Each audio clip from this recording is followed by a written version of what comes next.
बड़ा छोटा लिखो उसको। चलिए अब पढ़ना है वेग। क्या पढ़ना है? वेग। यहाँ थोड़ा सा चाल तक हो गया था, औसत चाल हो गया, एक समान चाल हो गया, ये सब खत्म हो गया पीछे। अब आपको पढ़ना है हो गया। वेग पढ़ना है। क्या पढ़ना है? वेग कहते किसको है? कुछ पता है वेग के बारे में? तो बताइए, क्या लिखवाए थे या क्या पता है, क्या जानते हैं वेग के बारे में?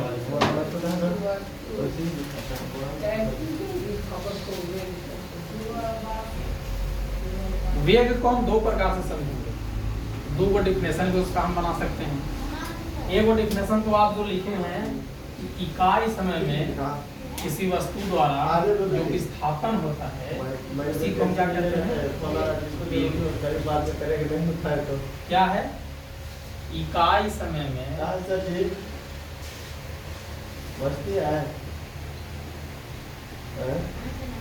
क्या वस्तु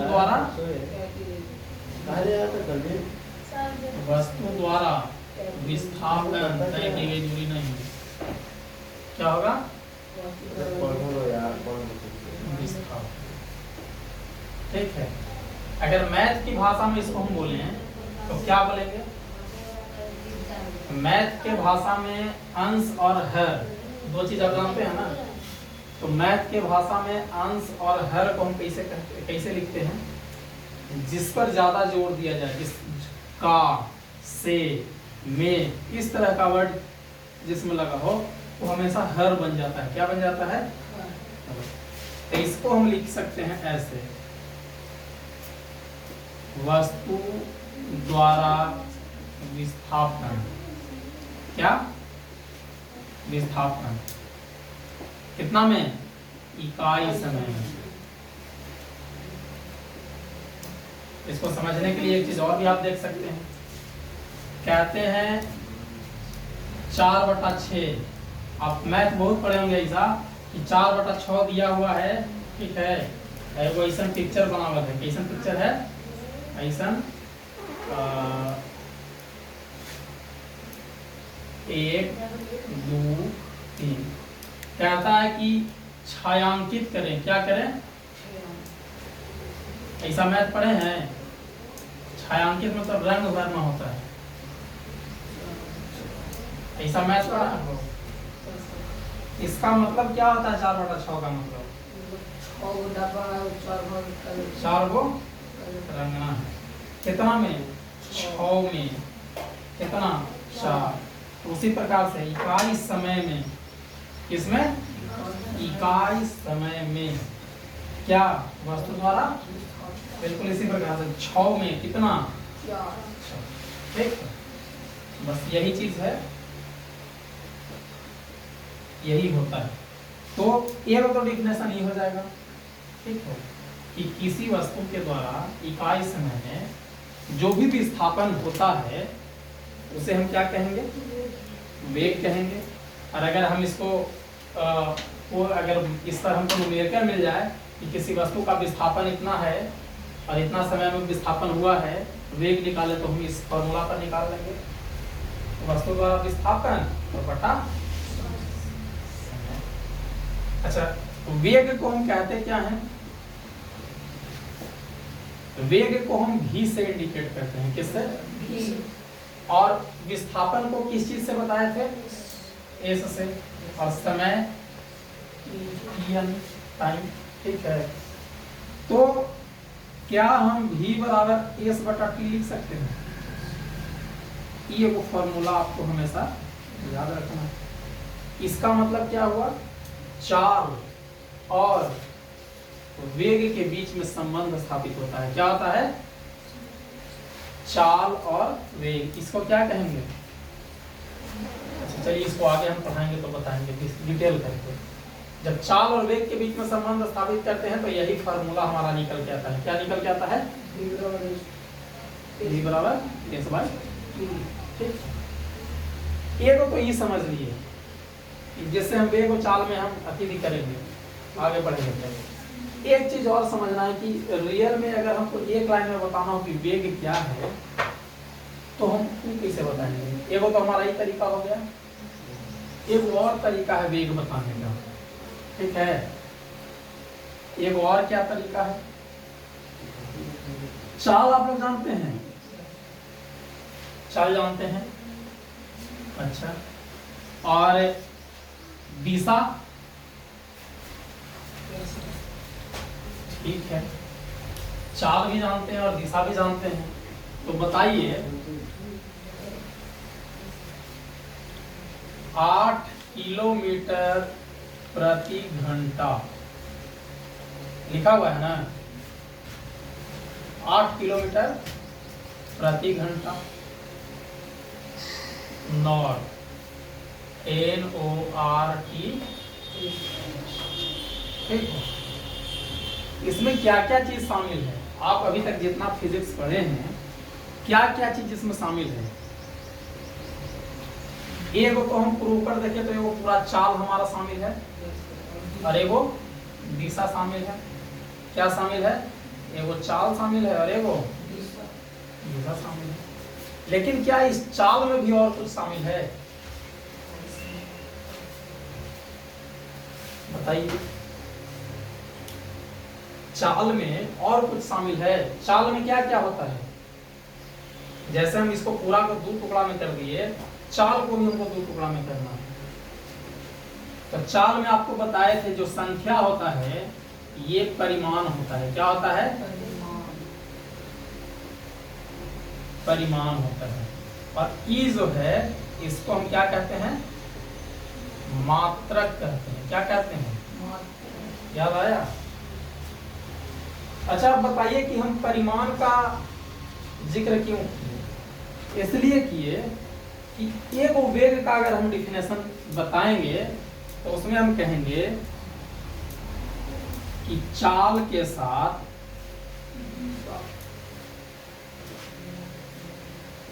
दिशा को जोड़ने पर वेग बनता है या वेग का निर्माण होता है। क्या होता है, वेग बनता है या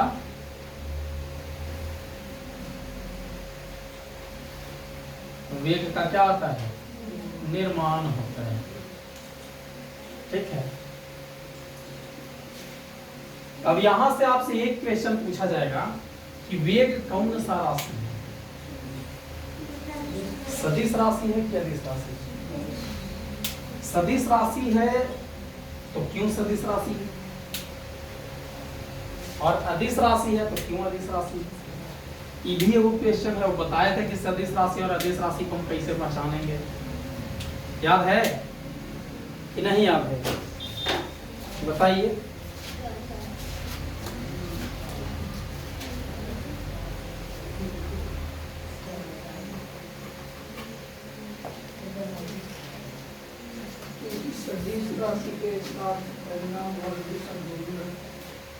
क्योंकि सदिश राशि के साथ क्या होता है, परिणाम और दिशा। और ये जो हम लिखे हैं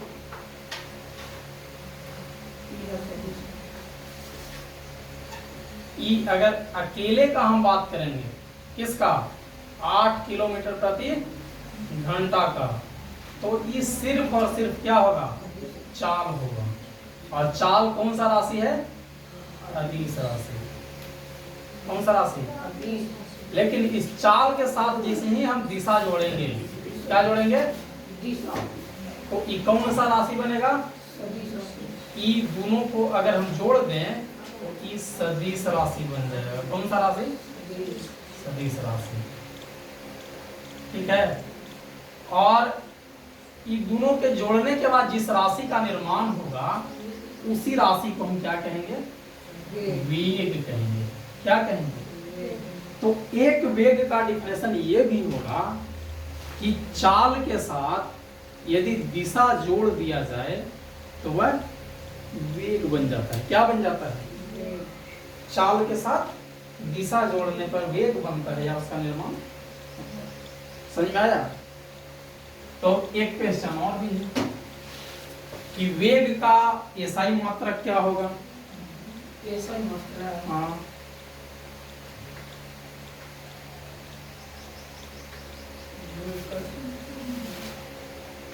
एसआई मात्रक बनाने के लिए आप लोग को बताए थे कि अगर किसी का हमको फॉर्मूला या अनुपात मिल जाए तो हम उससे एसआई मात्रक बना लेंगे। क्या बताए थे? एसआई मात्रक बनाने के लिए यही बताए थे, ठीक है। और हमको वेग बराबर वो फॉर्मूला मिला। क्या मिला? v बराबर एस बटा टी। एस क्या है? विस्थापन है। क्या है? और टी समय। समय का ऐसा ही मात्रक क्या होता है? सेकंड। विस्थापन किस चीज में होगा? विस्थापन जब भी पढ़े हैं, एक वस्तु यहाँ था, चलते चलते 20 मीटर पर रुका। कहाँ रुका? और फिर यहाँ से आगे बढ़ करके 40 मीटर पर रुका। तो बिंदु ए पर 20 मीटर और बिंदु बी पर 40 मीटर। तो इसका विस्थापन अगर निकालना हो तो क्या करते हैं? u2 माइनस u1 घटा देते हैं। तो लगभग हमेशा हम विस्थापन किस चीज में निकालते हैं? मीटर में निकालते हैं। किस चीज में निकालते हैं? यानी विस्थापन को हम मीटर मान लेंगे। क्या मान लेंगे? मीटर। तो जब हम विस्थापन को मीटर मान लेंगे तो क्या बताइए कि विस्थापन का एसआई मात्रक क्या होगा? मीटर प्रति सेकंड। समझ में आया? और यदि हम समय को सेकंड ना मान करके घंटा माने, क्या माने? तो विस्थापन को हमको उस समय मीटर में ना मान करके कैसे मानना होगा? चाहे विस्थापन मीटर में मानेंगे या किलोमीटर में मानेंगे, फीट में तो होगा नहीं। तो मीटर एक बार हम मान लिए हैं, तो दोबारा हम किलोमीटर में मानेंगे। तो ये दूगो, एगो ई किलोमीटर प्रति घंटा, एगो ई मीटर प्रति सेकंड, ई दूगो क्या होता है? एसआई मात्रक होता है। किसका? वेग का। और चाल का एसआई मात्रक क्या होता है? चाल का भी एसआई मात्रक मीटर प्रति सेकंड ही होता है और किलोमीटर प्रति घंटा ही होता है। चाल किसमें मापते हैं? बताया था ना। चाल का एसआई मात्रक क्या होता है? मीटर प्रति सेकंड एगो और बढ़ता किलोमीटर प्रति घंटा। इसी को बदलने के लिए बताया था ना, 18/5 और 5/18 से गुना करने के लिए पूरा डिटेल में उस दिन कि कैसे होता है 5/18 और 18/5। तो बताइए चाल का भी ऐसा ही मात्रक क्या हो गया? मीटर प्रति सेकंड और किलोमीटर प्रति घंटा। और वेग का भी ऐसा ही मात्रक क्या है? मीटर प्रति सेकंड और किलोमीटर प्रति घंटा। तो हम कह सकते हैं कि वेग का जो ऐसा ही मात्रक होता है वो चाल के ऐसा ही मात्रक के बराबर है। ठीक है, एक लाइन का चीज समझ में आ गया? कोई दिक्कत है ना? इसमें कहीं कोई दिक्कत होगा तो बताना है क्या। तो इसमें क्या क्या छूटा हुआ है आपका? एगो तो ये छूटा हुआ है कि वेग का एक और डिफिनेशन क्या होगा, लिख लीजिए। चाल के साथ दिशा को जोड़ने पर वह क्या बन जाएगा? वेग बन जाएगा। एगो आपका वेग का एसआई मात्रक क्या होगा, ये छूटा हुआ है। और एगो चाल का एसआई मात्रक क्या है, ये भी शायद आपका छूटा हुआ है। अगर छूटा हुआ होगा चाल का एसआई मात्रक तो उसको भी नोट कर लेना है।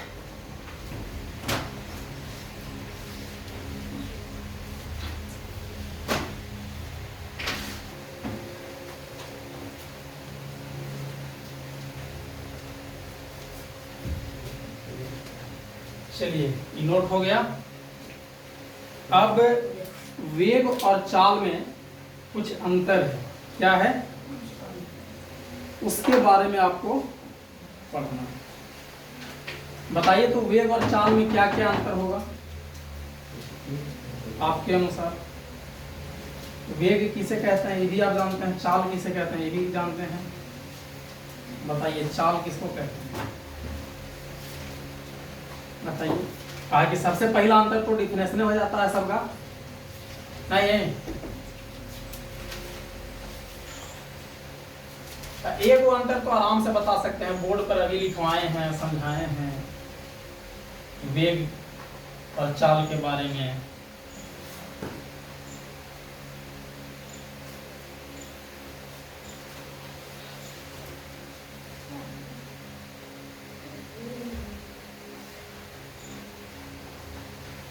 चाल में दूरी है, वेग में विस्थापन है। चाल में दूरी है, वेग में विस्थापन है। वेग में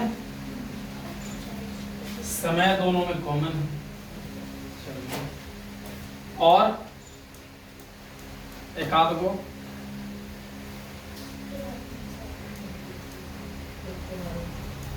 एगो तो है कि इकाई समय में चली गई दूरी होती है,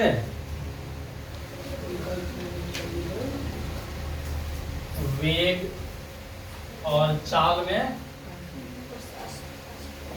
क्या अंतर।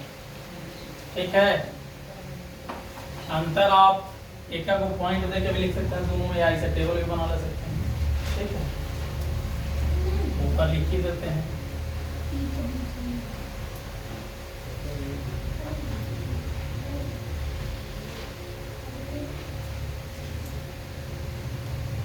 वेग और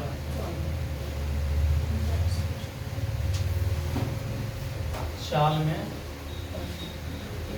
अंतर। ठीक है, क्वेश्चन यही आ जाता है एकदम कि वेग और चाल में अंतर स्पष्ट करें। सबसे पहला तो डिफिनेशन से जो आप भी बताए, वेग क्या है, इकाई समय में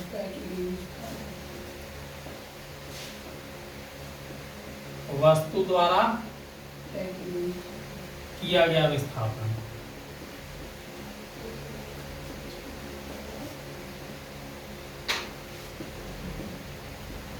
ठीक है, और ये क्या है,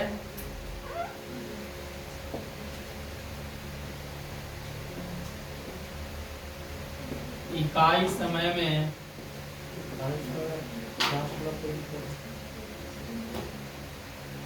इकाई समय में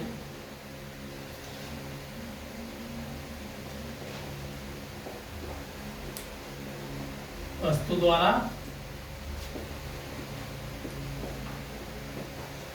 तय किया गया क्या है, दूरी। यानी इसमें विस्थापन होता है और इसमें दूरी होता है। ये तो पहला। दूसरा,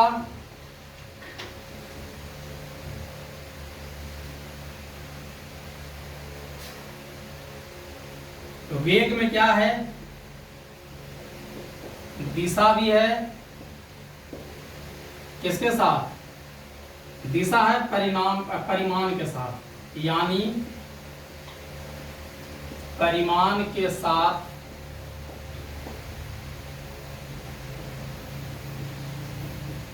दिशा होता है। इसमें सिर्फ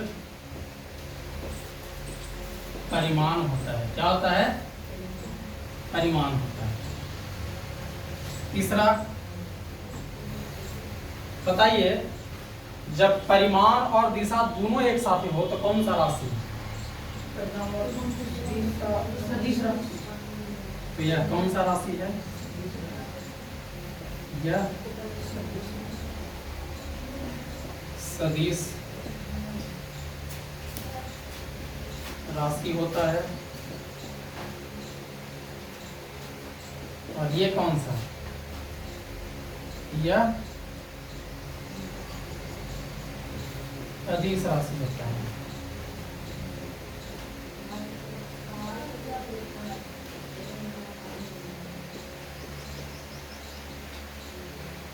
ठीक है, समझ में आया?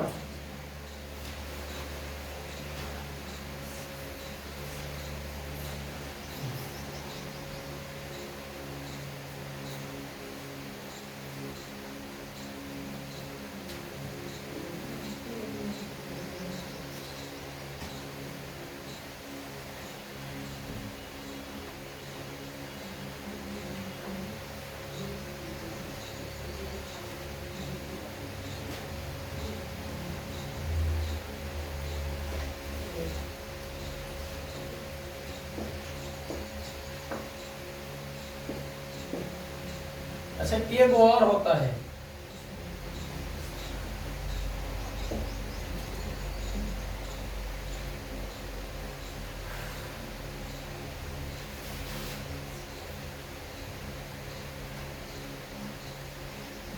इसमें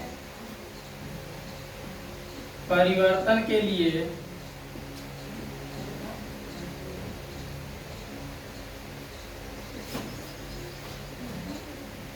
परिमाण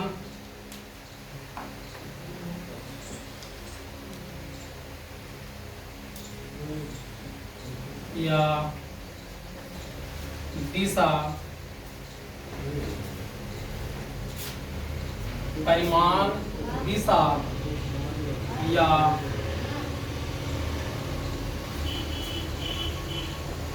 दोनों में बदलाव करना पड़ता है।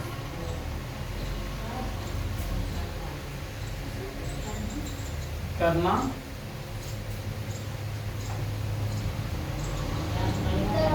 ठीक है। अगर हमको वेग को बदलना होगा तो वेग का या तो सिर्फ परिमाण बदल देंगे तो ये उसका जो है उसमें परिवर्तन हो जाएगा। 8 किलोमीटर प्रति घंटा उत्तर, तो हम 8 की जगह 9 कर देंगे तो ये वेग हमारा बदल गया। या 8 किलोमीटर प्रति घंटा उत्तर में अगर हम दिशा खाली परिवर्तन कर दें 8 किलोमीटर प्रति घंटा पश्चिम, तो ये हमारा वेग बदल गया। पहले उत्तर में था, पश्चिम में हो गया। या दोनों बदल देते ही 9 किलोमीटर प्रति घंटा उत्तर से हम दक्षिण कर दें तो ये बदल गया। तो क्या है, परिमाण में भी परिवर्तन कर सकते हैं, दिशा में भी, या फिर दोनों में। ठीक है, समझ में आया? ये चीज है। लेकिन इसमें अगर हम बात करें, इसमें सिर्फ और सिर्फ क्या होता है, परिमाण होता है। तो इसमें परिवर्तन हेतु या परिवर्तन, इसमें परिवर्तन करने के लिए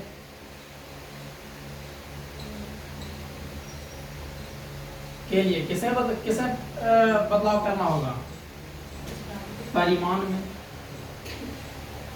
परिमाण में बदलाव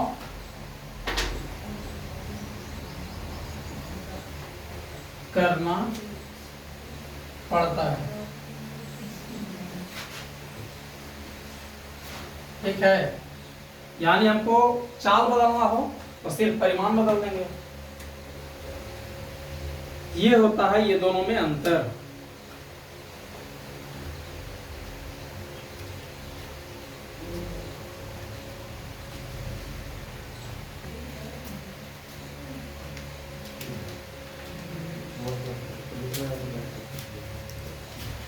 चलिए, अंतर तो हो गया।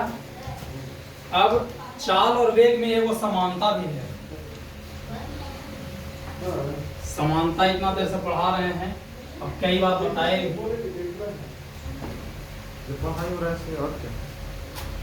समझे?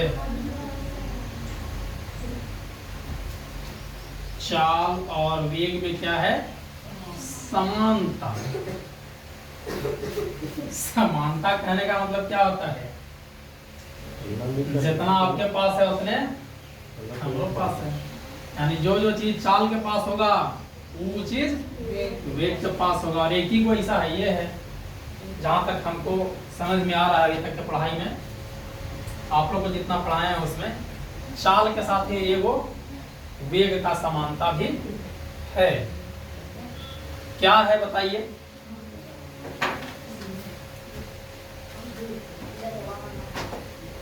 नोट में 3 को पॉइंट लिखाएंगे। क्या लिखाएंगे? 3-4 को। उसके बाद आज का क्लास और वेग आपका टॉपिक जो है पूरा खत्म हो जाएगा। क्या हो जाएगा? खत्म हो जाएगा।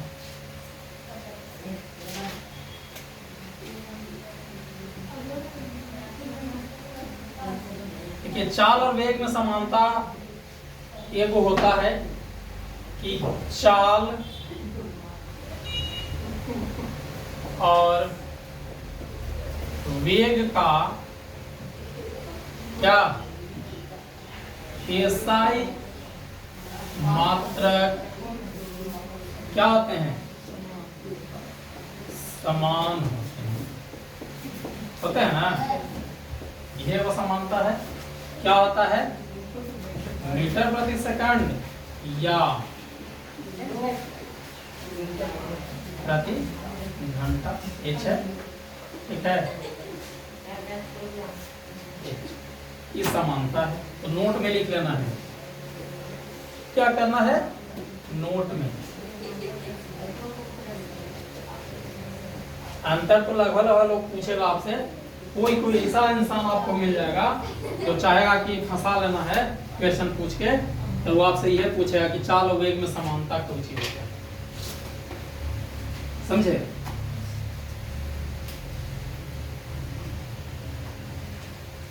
दूसरा, चाल और वेग में समानता था, अभी हो गया, कहानी खत्म, इसको छोड़िए। अब और क्या क्या चीज है, 2-3 और नोट हम लिखवा रहे हैं। नोट के बारे में ध्यान दे देना है। एक चीज आप समझिए कि चाल जो है, चाल में जो समय होता है और क्या हो गया, दूरी हो गया, ठीक ना। मतलब किलोमीटर प्रति घंटा, मीटर प्रति सेकंड, यही हम देख सकते हैं। तो आपका जो दूरी होगा किलोमीटर प्रति घंटा या मीटर, ठीक है, दूरी क्या है, किलोमीटर होता है, और मीटर या किलोमीटर में दूरी होगा। समय क्या होगा, सेकंड में। देखिए, समय कभी भी आपको माइनस में नहीं होता है। समय कभी माइनस में होता है? समय का काम ही है हमेशा आगे बढ़ते रहना। क्या करना? आगे बढ़ते रहना। तो समय हमेशा एकदम आगे बढ़ता है, प्लस में होता है, धनात्मक होता है। तो आपका वेग जो है कभी भी समय पर निर्भर नहीं करता। अच्छा, दूरी प्लस में भी होगा, माइनस में भी होगा, या विस्थापन भी हम कहें तो विस्थापन आपका प्लस में भी होगा और माइनस में भी होगा। नहीं, कभी कभी विस्थापन प्लस में भी हो जाएगा, कभी माइनस में भी होगा। तो यदि विस्थापन आपका प्लस में होगा तो वेग आपका प्लस में आएगा। अगर विस्थापन माइनस में रहेगा तो वेग भी माइनस में। अब माइनस प्लस को हम क्या कहते हैं? धनात्मक और ऋणात्मक। प्लस को धनात्मक, माइनस को। तो एक नोट ये हो जाएगा कि यदि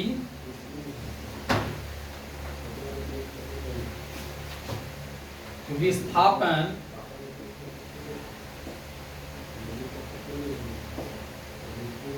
में यही ना होता है ये वाला ना। यदि विस्थापन में कभी कभी हम गड़बड़ा जाते हैं। यदि विस्थापन धनात्मक होगा, क्या होगा?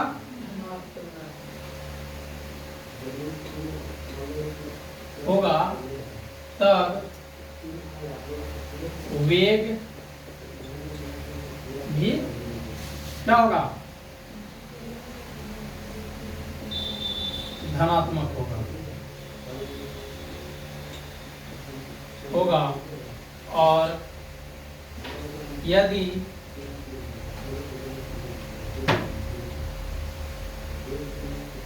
विस्थापन ऋणात्मक होगा, मार्कर फिर नहीं चल रहा है, ऋणात्मक होगा, तब वेग भी क्या होगा? वेग भी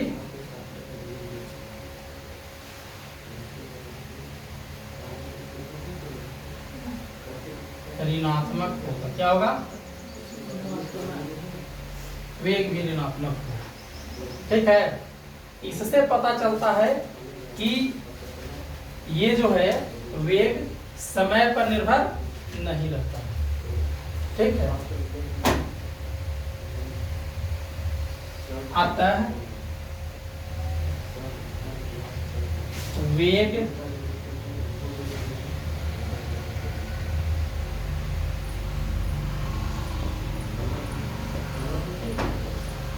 समय पर